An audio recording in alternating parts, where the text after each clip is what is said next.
అదే ముఖ్యంగా అండి ఈ సివిల్ సప్లైస్ అధికారులు ఈ యొక్క పోలీస్ వ్యవస్థ ఇందులో అధికారుల పాత్ర చాలా స్పష్టంగా కనిపించే అవకాశం ఉంటుంది. మరి అంటే ఎక్కడైనా కానీ అధికారులు కొల్యూడ్ అయితేనే ఇంత పెద్ద రాకెట్ జరిగేది.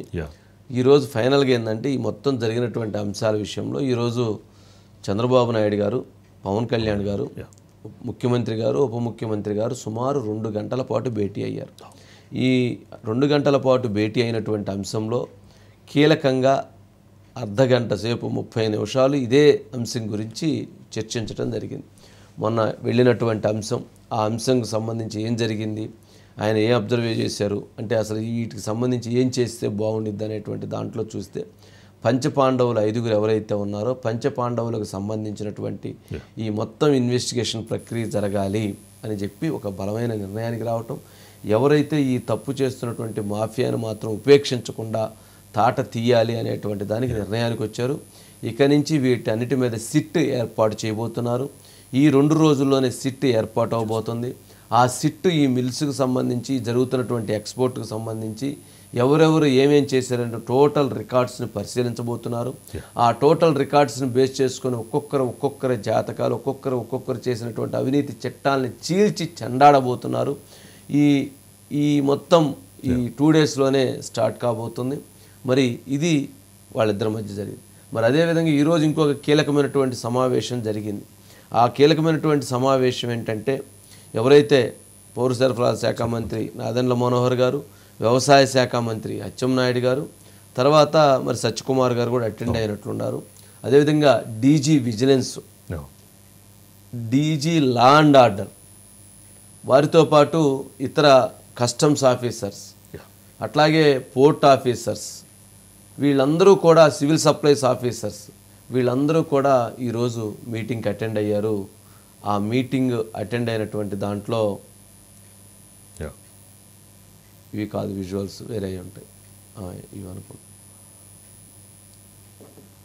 ఆ మీటింగ్ అటెండ్ అయినటువంటి విజువల్ దీంట్లో చాలా కీలకమైనటువంటి నిర్ణయాలు. పోర్ట్లో ఉన్నటువంటి 5 షార్టెక్స్ ప్లాంట్స్ ఉన్నాయి. ఈ 5 షార్టెక్స్ ప్లాంట్స్ని తక్షణం మూసివేయాలని నిర్ణయించుకోవటం ఒకటి.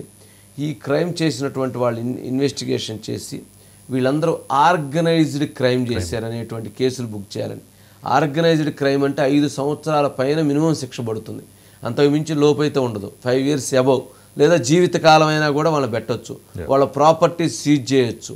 వాళ్ళకి సంబంధించినటువంటి ప్రతి అంశం పైన యాక్షన్ తీసుకునేటువంటి చర్య ఇప్పుడు వీళ్ళకి వచ్చేసింది.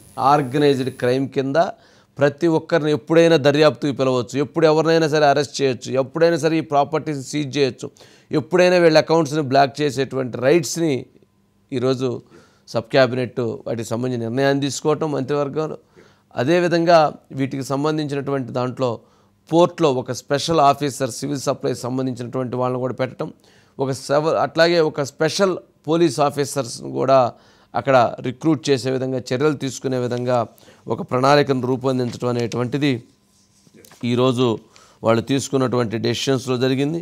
ఇక కాకినాడ పోర్ట్లో ఒక లారీల మాఫియా, ఎవరైతే ఆ కాకినాడ పోర్ట్లో వెహికల్స్ మాఫియా ఒకటి ఉంటుందంట, లారీలు, వాళ్ళు ఆ లారీలు అనేటువంటి వాళ్ళు ఎక్కడైనా సరే వాళ్ళు చెప్పిన రేట్ అనట, మనకు నచ్చకపోతే మేము బయట నుంచి తెప్పించుకుంటామంటే మీరు బయట నుంచి తెప్పించుకోవడం లేదు, మాది ఇక్కడ యూనియన్, మా లారీ ఇక్కడికి మేము చెప్పిన రేటుకే మీరు ఇవ్వాలి లోడింగ్. మీరు అలా కాదు అని అంటే బయట నుంచి లారీ తెప్పించుకోవడం లేదు, వాళ్ళు తక్కువకు వస్తూ ఉన్నారంటే తక్కువకు వచ్చినా మీరు తీసుకోవడానికి లేదు, ఇది మా అసోసియేషన్ అని చెప్పి వాళ్ళని కొడతారట తీవ్రంగా.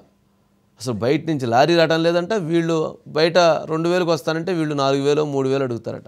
ఆ మాఫియా దెబ్బకి అడలెత్తిపోతున్నామని చెప్పని ఎవరైతే ఆ అధికార యంత్రాంగం, అట్లాగే ఎవరైతే మిల్లర్సు, అట్లాగే ఇతర వ్యాపారస్తులు, వీళ్ళందరూ కూడా రిటర్న్ కంప్లైంట్ చేశారంట. దాంతో ఇప్పుడు వాళ్ళందరి మీద యాక్షన్ తీసుకోవాలని నిర్ణయానికి రావటం.